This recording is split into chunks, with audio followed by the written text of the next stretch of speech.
Habra station চত্বরে কি শেষ হতে চলেছে বহু বছরের হকারি?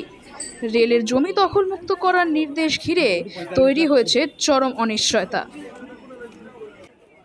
রেলের জমি দখলমুক্ত করা নির্দেশের জেরে হাবড়া স্টেশন চত্বরে হকারদের 13ই জুন পর্যন্ত সময়সীমা দেওয়া হয়েছিল। প্রশাসন জানিয়েছে, নির্ধারিত সময়ের মধ্যে স্টল বা দোকান সরিয়ে না নিলে পরবর্তীতে উচ্ছেদ অভিযান বুলডোজার ব্যবহার করে ভেঙে ফেলা হতে পারে বলেও জানানো হয়েছে।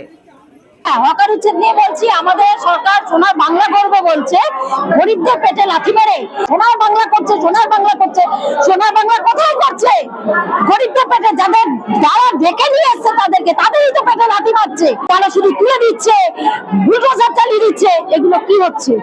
আমাদের এদের পুনর্বাসন দিতে হবে, তবেই উচ্ছেদ হবে, নয়তো আমরা এটা মানছি না, মানবো না।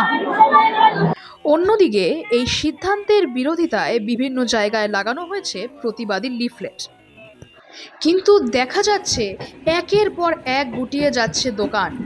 বছরের পর বছর যে জায়গায় বসে জীবিকা নির্বাহ করেছেন, সেই জায়গায় আজ ছেড়ে যেতে বাধ্য হচ্ছেন অনেকেই।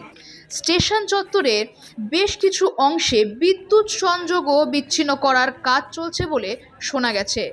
হকারদের দাবি, এর ফলে সেখানে আর স্বাভাবিকভাবে ব্যবসা চালানো সম্ভব হবে না।